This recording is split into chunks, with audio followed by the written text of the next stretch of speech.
All right, Zig coming in on the top. Today on the show, we have Ollee Owens. Ollee is a Canadian singer-songwriter. Her music styling is predominantly blues and soul. She has a new album coming out called Nowhere to Hide. It's available on all streaming platforms, and it does an incredible job of displaying the powerhouse singer that Ollee is. Musicality and artistry aside, Ollee is a very thought-provoking, insightful individual, and this conversation is just a slice of that. Before we get to the conversation, we're going to listen to a tune. This is Solid Ground off the album Nowhere to Hide. Dig it.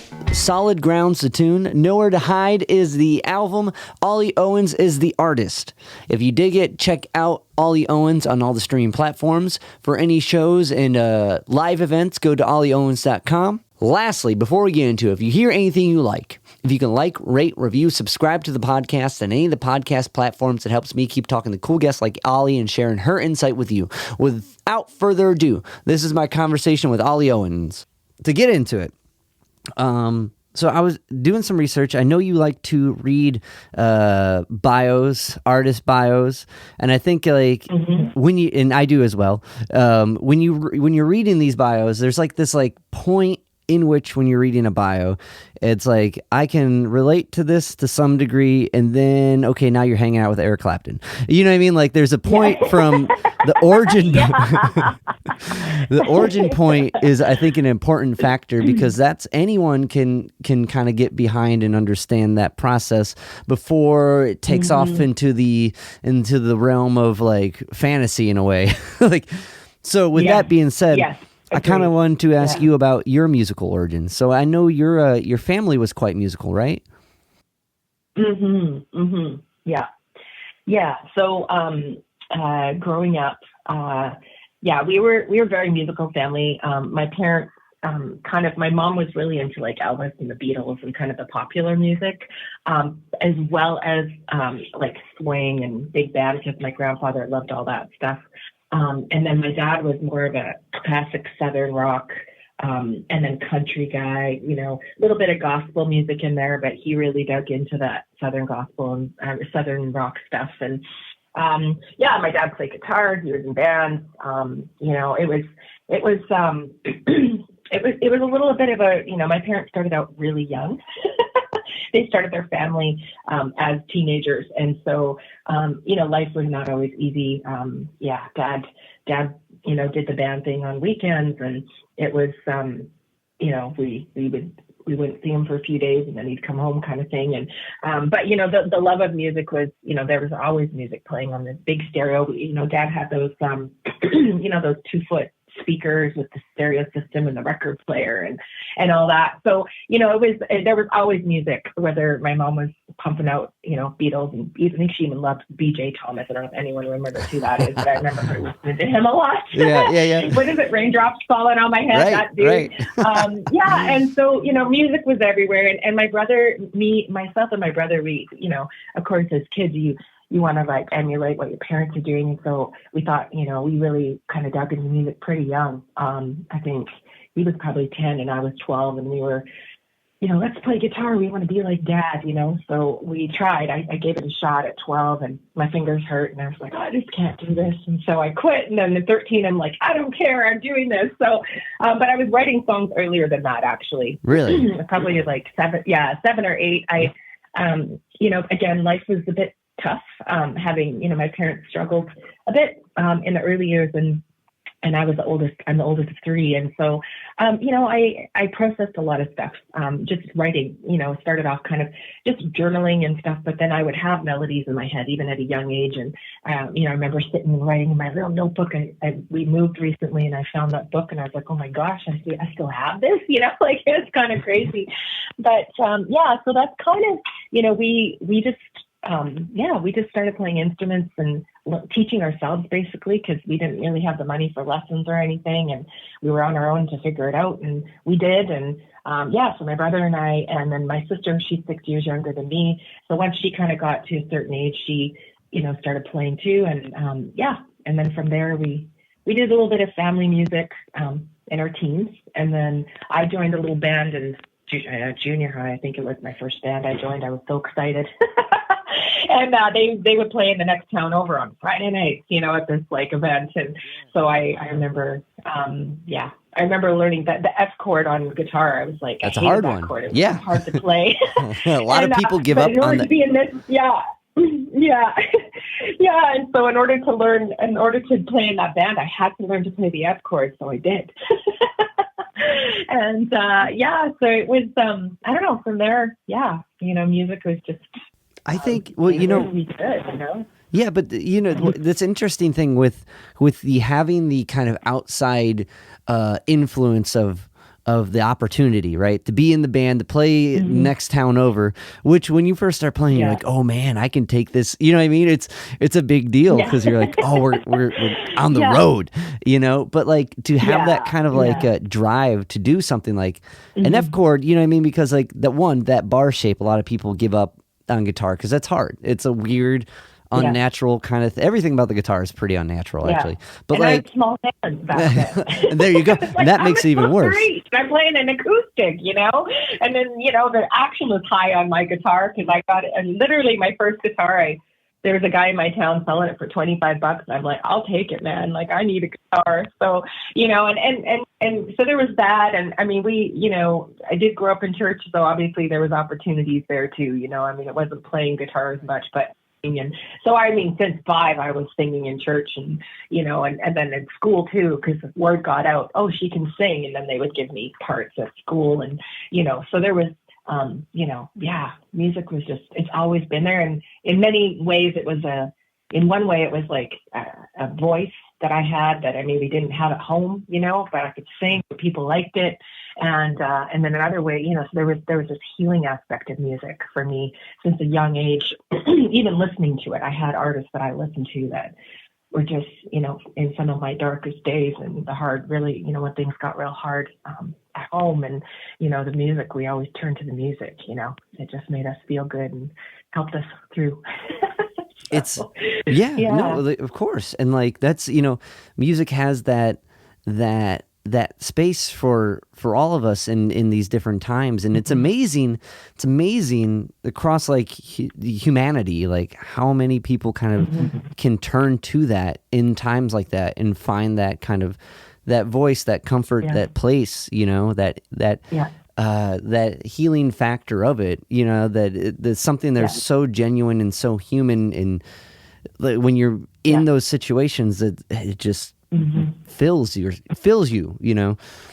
Well, and blues was that for me. I discovered blues, like Delta blues, Etta and Mahalia, Mavis in my teen years. And there was, by that point, a lot had happened in my life that was difficult and challenging. And I still remember my brother and I stumbled into it, because it wasn't necessarily the styles my parents listened to, but I remember from the moment I heard that music, there was just this level of emotional intensity, and they were singing about the hard stuff in life, and it was just an instant connection for me. And I was, it's like one of those moments, those aha moments, like, what is this? This is what I really kind of grabbed onto that. And then of course, I listened to a lot of Dylan during that time as well, just from a songwriting perspective. And it was really, that was a real, like, I think for myself personally, in terms of what type of music and the influences, that was a really, real big one for me. And I remember me and my brother, we would just listen to that for hours and, try to emulate it. He would play the guitar and I'd sing and, and it just felt like I felt so connected to it. And it's crazy, right? Cause I'm living in, a little prairie town up in Canada, but somehow that music, young girls, it was just like instant. The depth of connection to it was real strong for me. Well, I think there's a lot with that for sure. Like what the blues hits upon, right? Musically, I think is a very open, relatable place to be because of just like the be a little nerdy, just the harmonic structure of the 1-4-5, right? And all dominants or whatever. It opens a possibility for so many options to play over those chords. You can play or sing so many different things and make it work. And it just what makes anything out of that type of option stick out is persona, you know? And like, so one, like that's a fascinating, like open musical field. And then like just emotionally, like I think there's a thing for people or just people like when you can hear someone really putting their all into it, you can't help but be absorbed or at least be attentive, you know, even if it's not your style, you can be attentive for a bit and be like, yeah, wow, okay, cool. You know, like, but can you kind of, so you and your brother stumbled upon it. Can you walk me through how you guys stumbled upon it? Was your brother bringing records home? Was it a late night radio show? Yes. It was, so yeah, we were exploring, you know, especially as we got into doing more playing and together and stuff, we would bring home different albums, and there was, my brother brought home a cassette tape, because that was the cassette tape days. You know, I even saved up, man, my first cassette player, you know, because we didn't have a lot of money growing up. And I remember I was babysitting for $2 an hour, and I stayed there for a whole summer. And I actually I started a line of credit with my local grocery, like our general store, that had this dual cassette player, and I really wanted it. And I went in and I'm like, can I get this? And I'll make payments on it.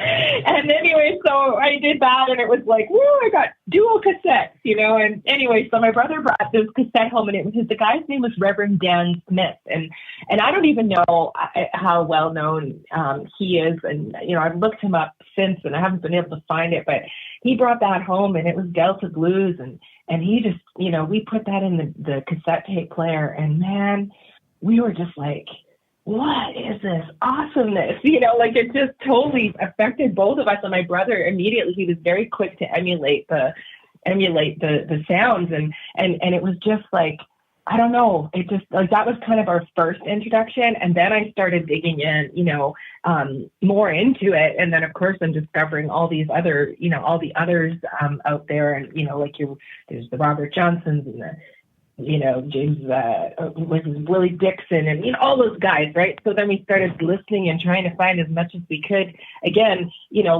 we didn't have a ton of access to the store. And radio, you know, we didn't have a ton of those kinds of radio shows on our radio stations up where we were. And so we kind of relied on, like, I think my brother was really good at just getting a hold of all this stuff. I don't know. He was just like, he's like a natural sales guy, and he's so likable. It's like, hey man, you know, can I like listen to that? You know, so he I don't know where he got that stuff actually. I was like, anyway, he would bring stuff. And I mean, my dad did have a record collection, but again, a lot of it wasn't blues. It was more like all the, you know, rock and southern rock, which, as you know, it's kind of blues influence as well, right? So, you know, he had stuff like Allman Brothers and CCR, you know, he had all that stuff too. So we, you know, we'd beg him to play it on the record player for us too, and stuff. And, you know, we'd dig through. I remember sitting, we had, you know, those octagonal side tables, coffee tables, you know, where you open the door. You know, it's like one door. It doesn't fold, but it looks like it should. And, you know, I remember, you know, going through his record collection and looking at all the images and stuff. But yeah, so that kind of was where we got introduced to it at first. And then, and then we just kind of went from there. And there was Daryl Mansfield. I think he's a harp player. These are newer, I guess, maybe 80s guys. And Glenn Kaiser, they had a record out as well. And they did all of this traditional Delta blues stuff. And we were just like, couldn't get enough of it. So that's kind of where it started. And then from there, you know, I got a job. And so I was able to have a little more money in my pocket, and I would spend it all on music, get the latest cassette tapes, or, you know, and play them in my dual cassette player. So, and just listen and, just, you know, be transported to another one. I also had a Walkman too. I saved up for that. And of course, then I could take it with me. So that was great. But yeah. Well, that's it. Like, it's one thing. It's cool to, like, if you grow up with like kind of Southern rock and all these kind of like popped versions of blues stuff, when you get the like kind of scratch away some of the other, or chisel away and get to like the Delta blues and really hear where that comes from. It's kind of, especially if you are already playing music and trying to figure it out, to like kind of get rid of all the frosting on the cake, you know, and just see the cake and really be able to like, that's, if I can do that, I can make that other stuff. You know what I mean? Like to really see those ingredients at play is like, it's a really like, especially as for a musician or anyone who does anything creative, a really captivating thing, and like, and really like clear cut like examples. That's the thing. Okay, yeah, you know. So at that point when you guys find the Delta blues and you and your brother really get into it, you're both playing guitar and singing, or are you like? I mean, you're playing guitar. Is he singing too? Like, what's that look like? Well, I mean, we always sang together. I mean, he definitely, he really dove into the guitar bit, even more than I did. I was more the rhythm player in the family band. I would just kind of hold the rhythm in the back end on the acoustic, and he really started getting into, you know, the leads and stuff. But yeah, I mean, he sings as well. And so, yeah, I mean, we had fun with that, you know, where we try different things and you know, just, we learn songs, you know, I love this song, let's learn it, you know, that kind of thing. And then, you know, we didn't, you know, we'd enter the town talent shows and stuff. And of course we lived in town, they were big into kind of country music. So we didn't always pull out the blues tunes at those things. You know, we'd do the little bit of Randy Travis and everyone would love it. And, you know, yeah, that would do it. That would do it. You know, but at home we were exploring, you know, a lot of this other stuff. And yeah. And so that was kind of like, I guess in a way, you know, doing that together for quite a few years before I kind of moved on from home. It was really foundational and kind of building up, you know. I mean, we did a lot of exploring, right? And so it was a real growth and learning and time where it was, you know, we were just trying stuff out, and there wasn't the pressure of audiences, right? So we just tried it out and you know, and just did what we felt. And, you know, it was for me, again, because music's been such a life-like line over the years. Again, with the blues too, it was just, there was a level of emotion, and we could sing about stuff, the hard stuff, you know, and we were just singing the blues, you know, so it wasn't like we were offending anyone, you know, but it was totally a type of therapy, if you will, in a sense.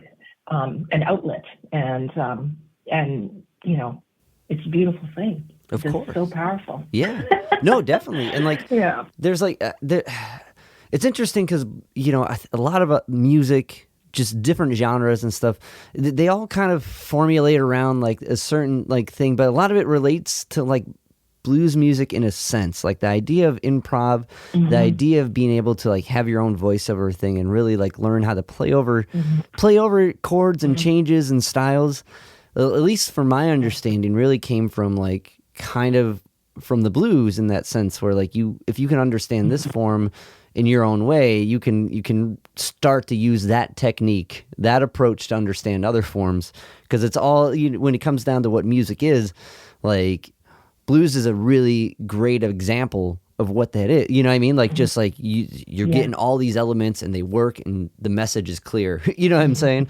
And like, it's definitely a powerful thing. So one other kind of like early question, and we can move on from that, is like when you were singing in church, or when did you get the like kind of like notion that I have a voice musically? Did you always feel like you had, because like, as for my own like journey, to learn to sing was the opposite. It was way easier to like learn guitar for me and learn stuff like that, but learning to sing was a much more challenging skill to learn. Yeah, that's a great question. You know, as far back as I can remember, and I must have been, well, yeah, I would have been like 5, and around there. And I remember, I think I had an opportunity, or maybe I was singing along with other kids, and I don't know if it was one person in particular that noticed it, but someone gave me an opportunity to sing alone. And all I remember is afterwards, people were they were kind of blown away, and it was just there. And it wasn't even something I did. It was just, it was just like a part of me.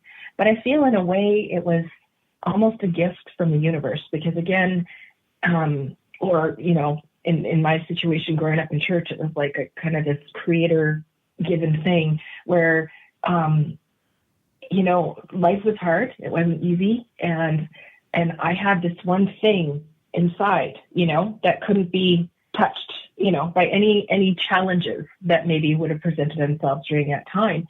And it was also something I could give to others and make them feel good, and they enjoyed it. And it was like this thing that I could do, and it would impact people for the better and the good. And I remember at a very young age, yeah, it would have been around that time. And then when I started school, then we would have those spring programs and Christmas concerts, and, you know, I would be given parts, you know, and I would just put everything into those parts, you know, and I remember the preparation, like, you know, I would prepare, but it was just also in there, and I felt it, and I was able to, it's hard to explain, you know, in words, I guess, but just that opportunity to give what I had inside to other people.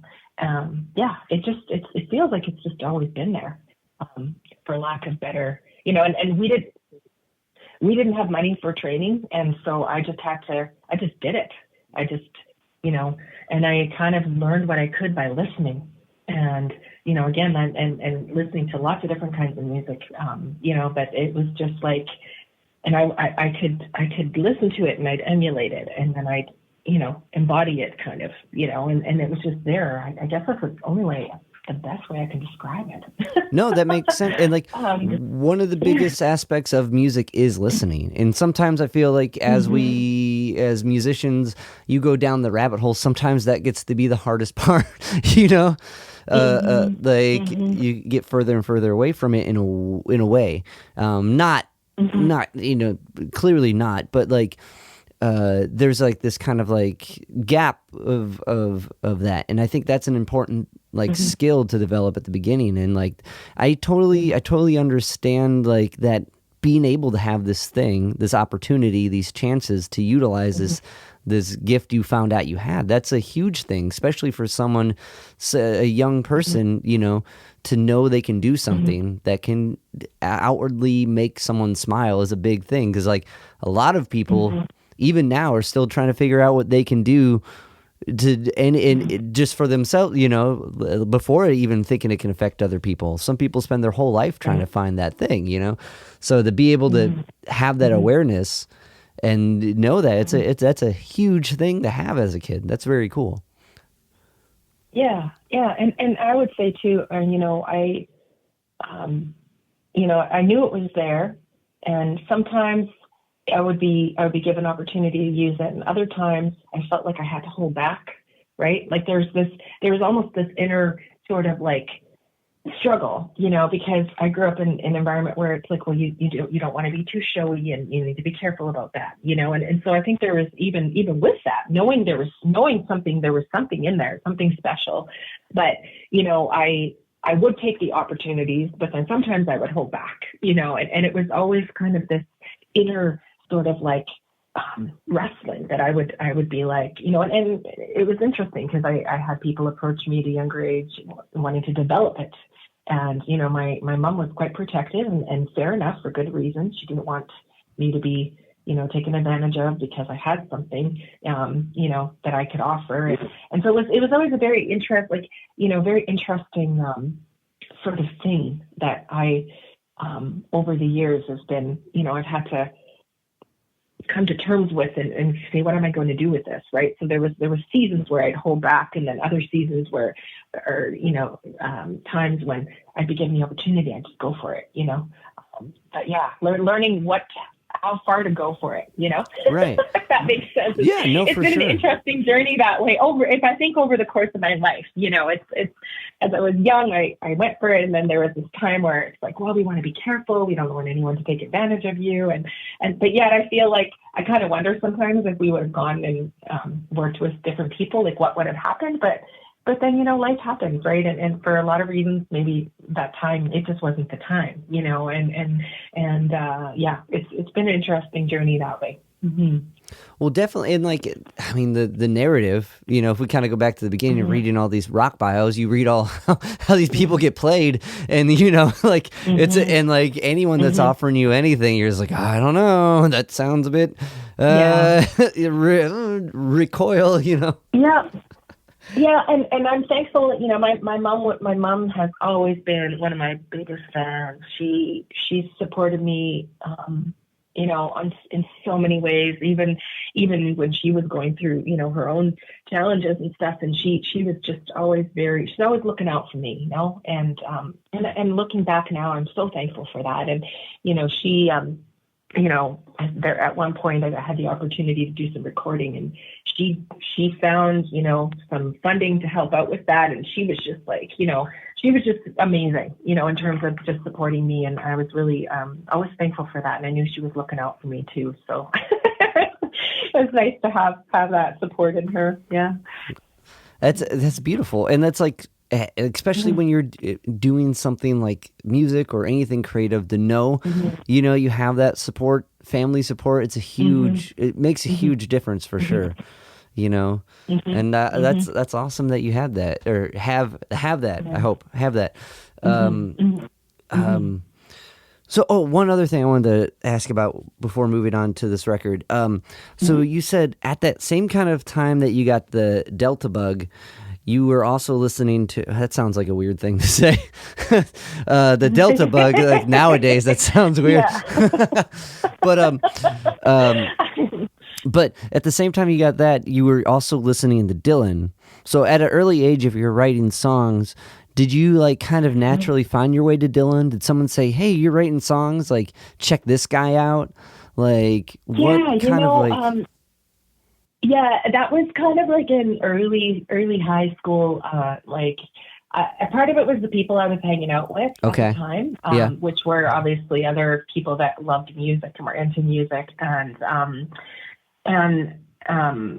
So I remember the first time I started listening to Dylan, and sometimes, people would be put off by his voice.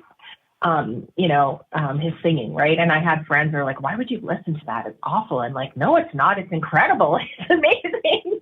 And so, it was, I started listening to him, and it, really kind of dug into as much of him as I could get my hands on. And a lot of that involved borrowing cassettes. And at that time, I'm trying to figure out, I would have had a CD player by then. I would be borrowing discs from people and just listening and immersing myself into it. And I just loved it. I loved his songwriting, his phrasing, everything about it was just so, I don't know. It just really, I would say, had a big influence on me at that time. And, the writing and songs that I would write. And I don't know, it just,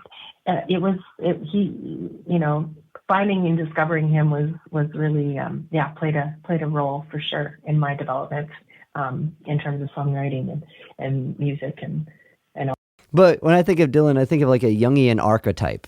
If there was one for the artist, and I'm sure there is one, and I'm missing the archetypes I read about, but when I think of Dylan, I think of he is an archetype for an artist, someone who's defined by a moving water, always changing, but never telling you what it means, but also presenting this beauty, and especially as far as songwriting and metaphor and all these different approaches, right. Dylan's an endless stream of inspiration for anyone who does anything creative, and his voice being jarring to some only kind of lights that fire, but that tangent being there, as a young writer, right, were you writing songs all the time? Did you if you were journaling all the time, just kind of having a practice of that, did you have a practice for songwriting before you started doing music professionally? Yeah. Journaling, I was a huge journaler. Like I wrote every day during that time.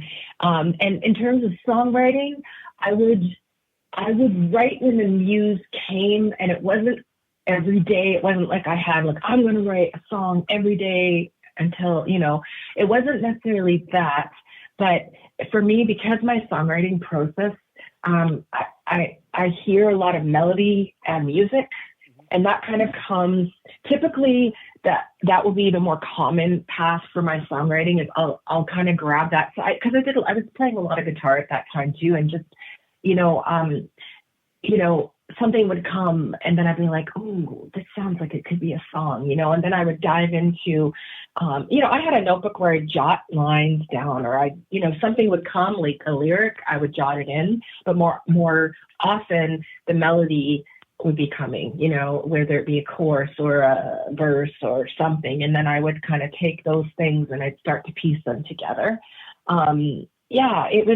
It was kind of a both and thing, I would say, but more heavily on the journaling side and writing out my emotions and feelings. And sometimes a line would come out of there and I'd be like, ooh, that could be here, but a lot of it, because I feel like I'm very sensory, and it's like I immersed myself more in the music and experiencing that. And I think out of that, there was certainly, it was influencing me in ways I didn't even realize at the time. But I would say, I journaled, but then I had a notebook. I would write stuff down, or I'd write poems, or, sometimes those poems would become a song. Sometimes they wouldn't. I love to draw as well. In high school, our language arts teacher would give us the option to do visual essays where it was amazing, actually. What was his name? Mr. Reimer was his name. And he would give us the option to do visual essays. And I always chose that option because I could create a whole like poster, and I could draw elements of, the books that we were studying, and, add quotes. And it was just, I loved that class because we had that option, because pairing visual with some powerful quotes or lyrics. And I think that's why songwriting has been always such an appealing thing, because, you only have 3 to 4 minutes, and you really have to condense the lyric and the language. It's not, you're not like, you have to get to the point, or, figure out what you're saying. And I think that's why it was so appealing to me, is because it forced me to really bring all the ideas and thoughts together into one cohesive bit for 3 minutes, Right. No, of course. Yeah. Yeah. So I think that's why I was drawn to it, because, you can't really write, 2 pages of material for a song. Like, you really have to kind of put it all in like a few short sentences, and paragraphs and phrases and stuff. So, So I still remember some of the books we studied, and just, I think because I had that visual piece and those little quotes. I like that. That's really cool. That's really cool. I'm gonna pitch that to the ELI teacher at my work. Man, it's crazy, and I imagine, I'm sure he was probably surprised what he got out of us, because he allowed us to have a bit of a different approach to just writing a big giant 5-page essay, Right. It was a cool thing. I remember being so thankful for that. Also, that's daunting. You know what I mean? Like, that's a daunting to know you have to write. Like, I mean, it's more in college when you're like, you got to write a 5 or 10 page paper, and you're like, oh my God. Yeah. I've said at that point, you kind of like already said everything you need to say in the first like page, and you're like, ah. Yeah. And most information is when you can like really compact it, it's more impactful, right? Just like if you can still remember some of those books from visually, one, there's other like sensory input you're putting in there, and it's a preferred thing, so your brain's already doing the preferred memory like kind of thing. Like, those memories stick when there's more positive, or I guess I shouldn't say positive, but apparently there's more emotion attached to a certain memory is going to keep that memory, I guess, more potent in our mind. I'm forgetting the exact neurochemistry bits on it, but like It's really interesting, right? So that's really cool, like to have that extra sensory input and being able to put something out like that and still recall like some of the bits from the English stories. That was a long time ago. Yeah. Yeah. It was cool. It was really neat. Yeah. So to take it to Nowhere to Hide with your newest record you're putting out, as far as like the writing approach to what you've been doing, did that look similar to what you kind of described already, or did it look different from this new record?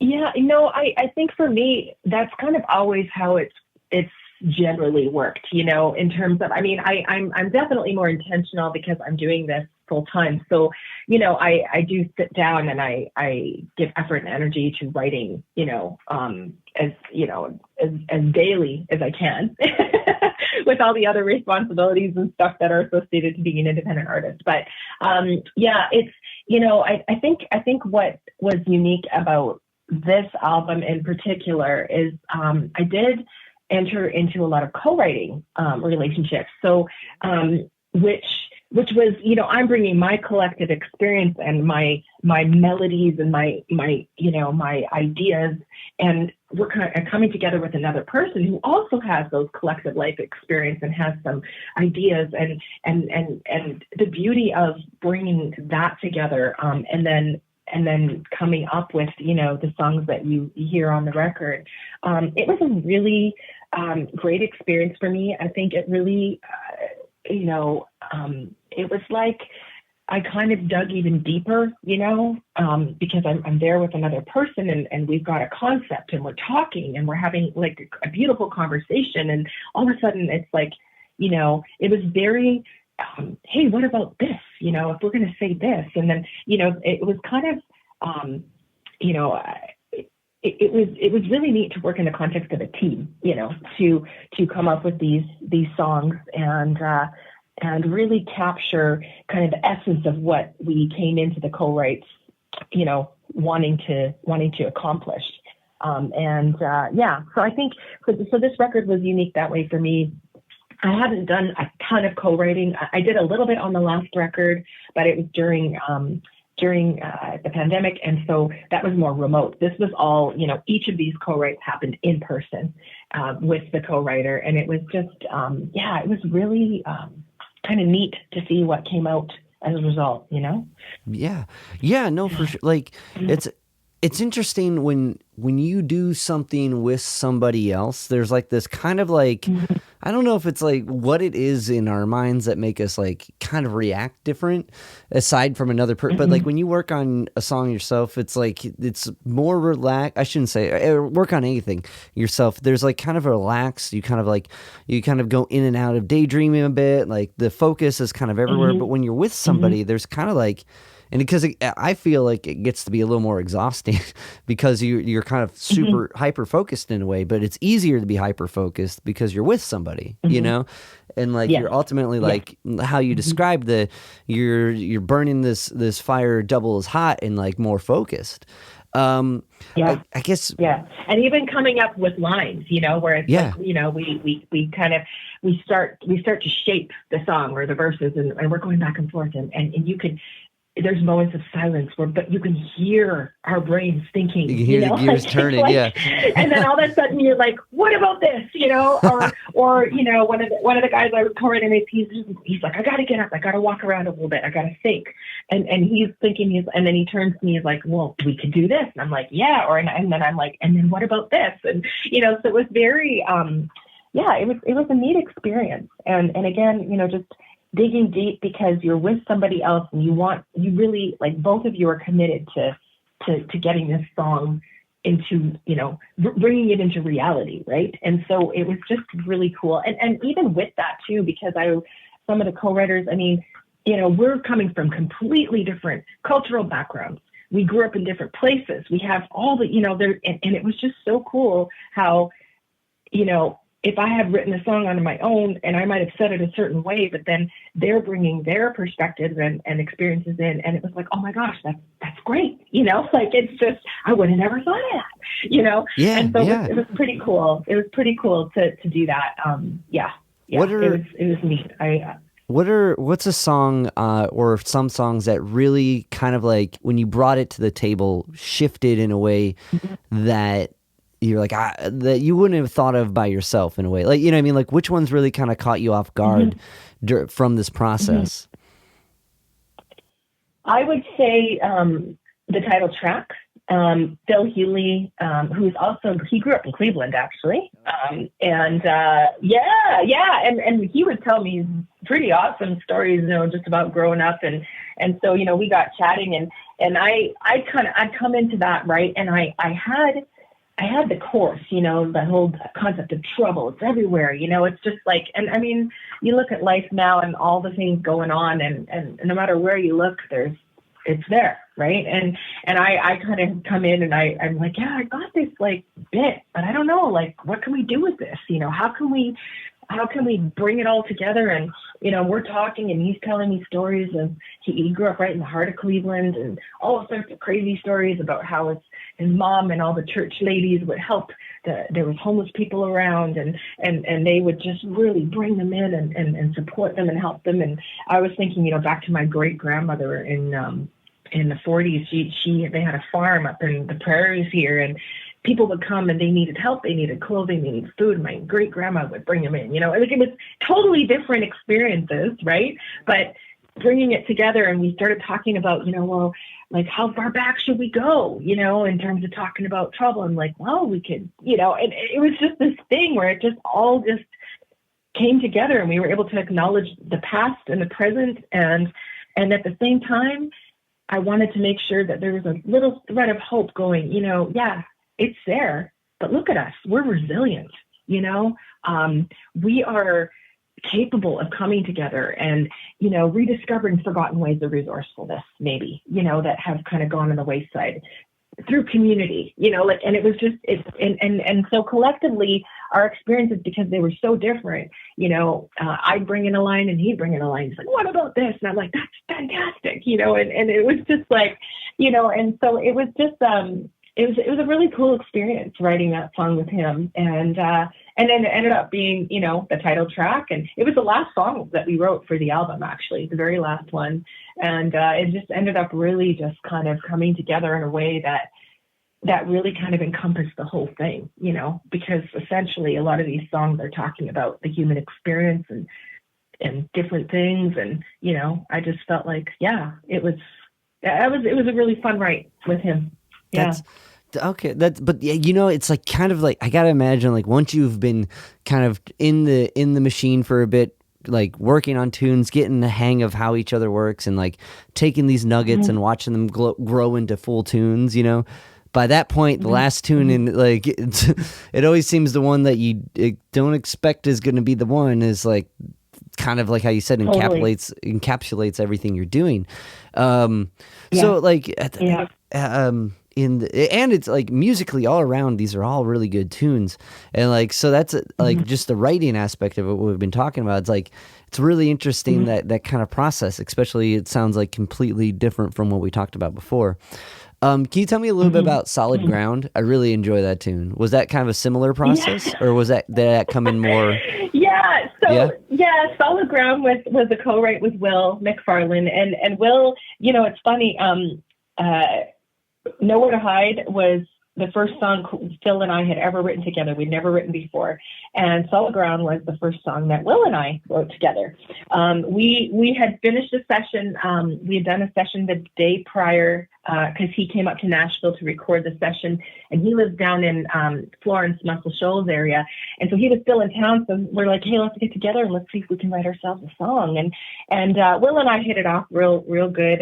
You know, we were just talking again about life and kind of the crazy state everything's in, you know, and it provoked us to really like sit down and address our dampened spirits, you know. And it was funny because Will's like, you know, like, because he knew, like, you know, I was a blues artist, or I am a blues artist, and he was like, man, he's like, wouldn't it be great if we could write a song that, you know, blues, but it makes you feel good, right? He's like, you know, and so as we started talking, you know, things started to come together, and I think within 90 minutes we had this song. and it was wild because it was kind of a similar thing where, we're going back and forth and, I kind of had the bridge, we don't know what's coming, fire, feast, or famine. That little part was the kind of in my head when I walked into that, right. And we kind of built those verses around there and just really, it was crazy. And I remember on the way out the door, he says to me, he's like, that certainly wasn't a waste of anyone's time, was it? And I was like, yeah, man, this was really fun. And it was pretty cool. It was just, and to write with Will, I mean, he's worked with, he's worked with artists from Bonnie Raitt to Etta James. Wow. To, I mean, you name it. He's been on those records. He was in the Muscle Shoals rhythm section for a number of years. And I just, it was just such a really cool experience to sit together, our first time sitting down together. And we came out with that song. And it was, And recording that song in the studio, man, that was so fun. We recorded it, I think, in it might have been 2 takes. Dang. The vocals on that song are live off the floor. Oh, wow. In the studio. I didn't go do anything else. That song in particular just really it just really came together, and the energy and it and the emotion. And it was a really fun song to write and a fun song to record. That's incredible. So, yeah. Another, so you do an amazing Dylan cover for the last track, Protect My Child.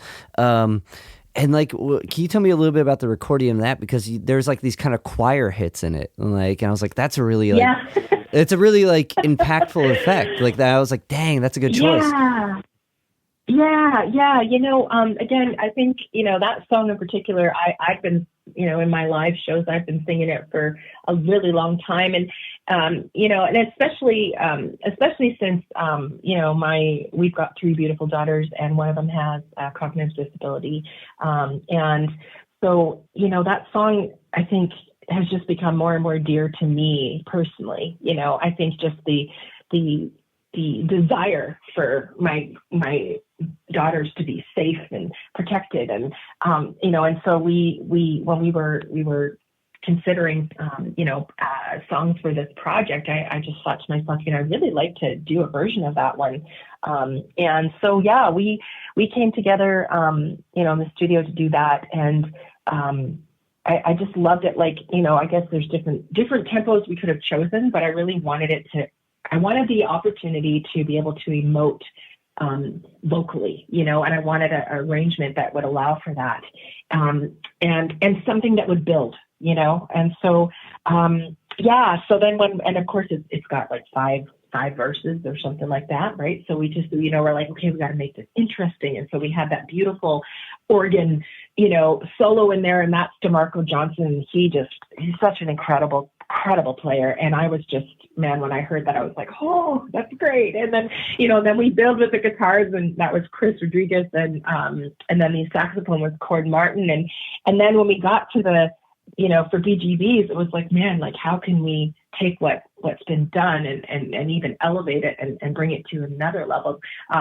So we threw that key change in there on the last verse, and then decided, Bobby, my producer, who's an amazing person, he's like, man, we should just get a little let's go gospel. Let's get a choir in there. And so we had Joey Ritchie and Minnie Pearl come in, and it was just, man, when I heard it all backed and everything together, I was just like, yeah, that's it. It was just, we wanted it to be kind of that slow burn, and then just build up into that, where it just takes you to another place, by the end of the song.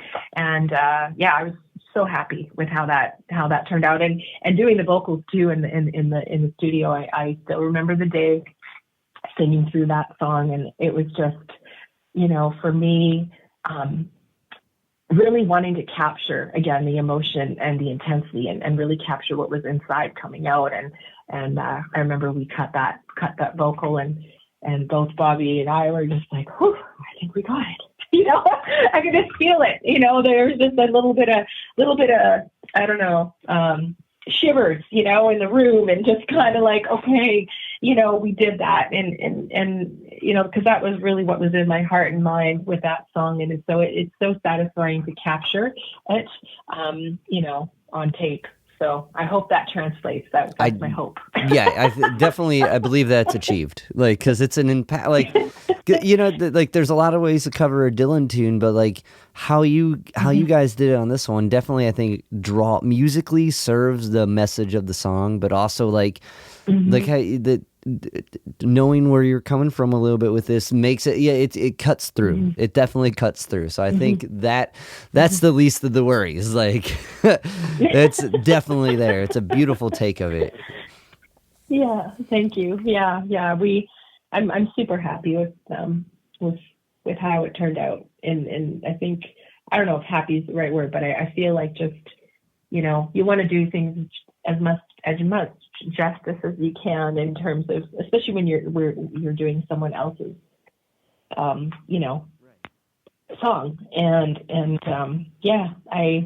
I'm just really thrilled with how that one one kind of ended up. What's the taking the emotional like core of anything is like the key to like being able to cover any song, right? But to do what you did and amplify it in like an honest way is like a much harder. Like the emotional knowledge of oneself is a very challenging thing, but to do on it with another piece like you did it's an even more challenging thing. But I definitely think this track definitely cuts that for sure.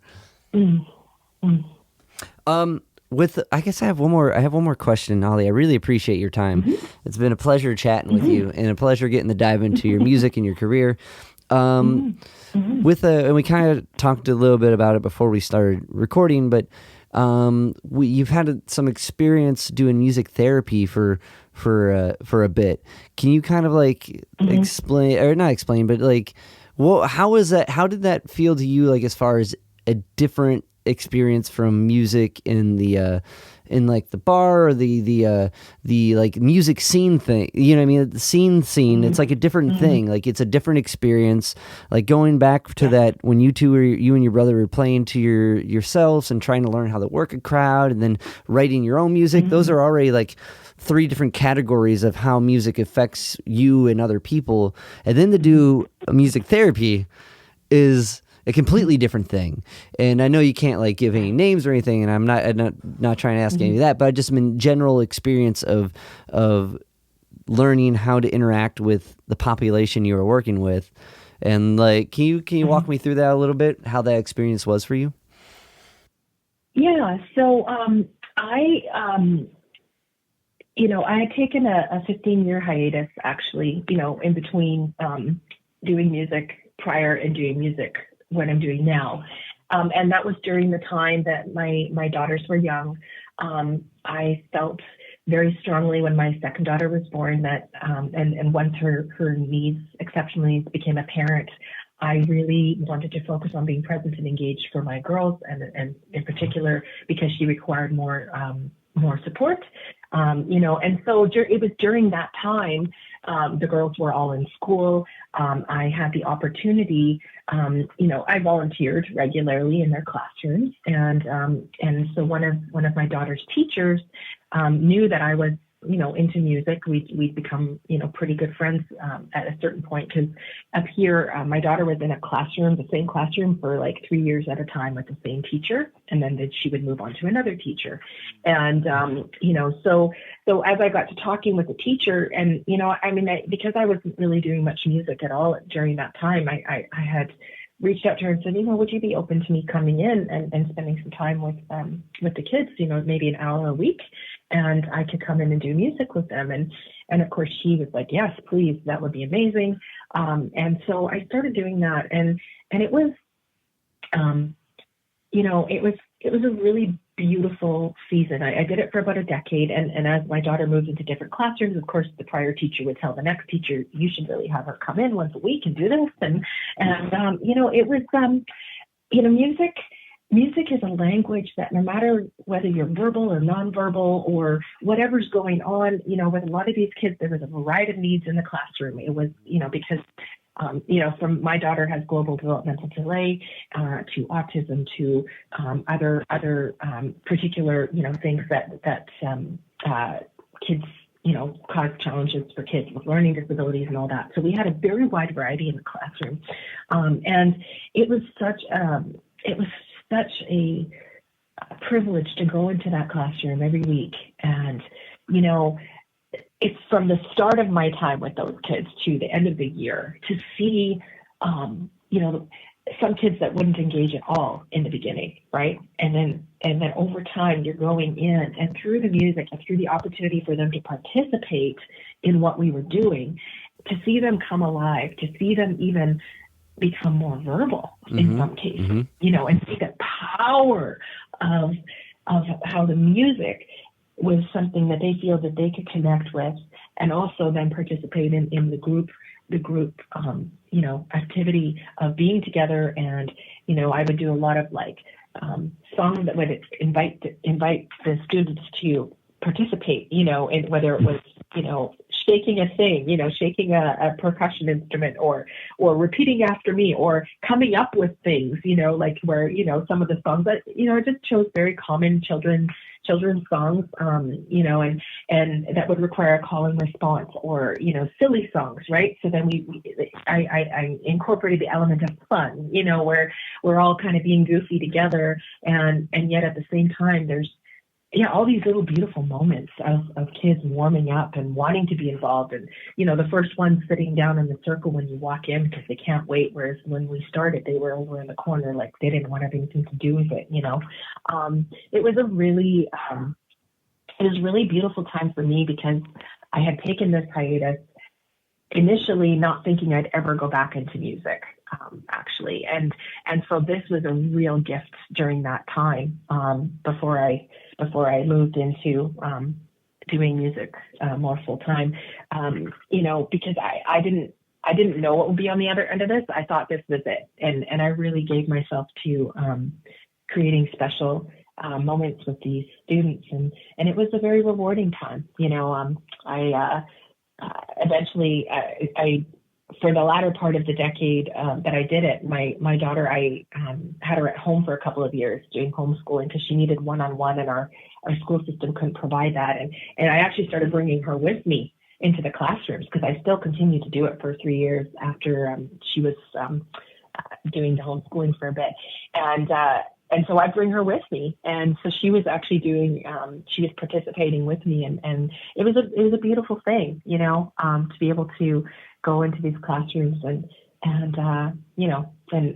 also hear the impact it was making in a positive way for from the teachers, right? They would, give me little reports and stuff. And it was just really cool to be a part of that, a real gift. And again, I talk about music being a lifeline, and throughout my journey and throughout my life, and for this decade where I was, focused on my girls, having that weekly touch point was a bit of a lifeline for me as an artist and a creative, to be able to contribute in a way that was very, just tangibly making a difference in that little community, Yeah. Well, and those are huge moments, and they're ones like, I feel lucky that I've got to experience in my way, and there's no way you can kind of explain that other than being the teacher in the room, you know what I mean? Or a part of that. And so that is really special. And I'm glad on your musical lifeline, that was a large part of your musical lifeline. And what is, I guess, so what's next, coming up as far as to continue the musical lifeline for much longer? But looking ahead, you had the album's out, it's going to be out, right? Let's see, it's not out yet. It's out. Okay, it's out. Yeah, October 26th. Okay, yeah, that's right. It's November now. Oh my God, November went by. Jeez. I know. Oh my gosh, yeah. Album's out. What are we looking at next? Well, I mean, the plan at this point is to get out and play as much as we can. We're obviously continuing to write songs, for future projects. But at this point, 2025 will be a lot of traveling, touring, playing, of course, this record and my previous one, and connecting with as many people as possible. Ultimately, I'm based up here in Canada, but wanting to do travel, south to U.S., also, overseas if we can. We're just continuing to get out there and, get introduced to new people and new potential areas to play. And, that's kind of the big plan. And then of course, writing for the next project as well. That never ceases, right? Because we keep on digging deep and writing more songs here. Ultimately I'm really excited about this record. I feel like, again, digging so deep inside of myself and writing, not just out of my own experiences, and not really, it wasn't, to some degree, I, just really wanted to touch on things, on the human experience. And I wanted to write songs that could be relevant to people where they're at, and my goal is to continue to do that, and create, meaningful moments, whether it's holding space in a sad song, like Still in Pieces, or something like Roots, where we're just vibing out and we're gonna, it's again just that speaking to the resilience of the human spirit and the connection, the community that keeps us all going in spite of whatever life throws at us, Well, and I definitely, you're doing that, and you're doing that now, and you're going to continue to do that. I think it's very exciting. The album's incredible, and I think it really harkens back to that Delta blues realness that you and your brother stumbled upon. I think from what I'm looking at now with this record, it's this definitely a honed Ollie version of that, and that's as far as an artist's ability to take their influence and make it their own, but stay true to the emotional core of the tune, like the Dylan tune, or of what you're coming from. I think you've definitely accomplished that, and whatever you're going to come out with next is only going to amplify that more. I hope to catch you in Cleveland at one point. Yeah. If you make it to the States. I have to hit up Phil, and he'll have to tell me, some spots to check out.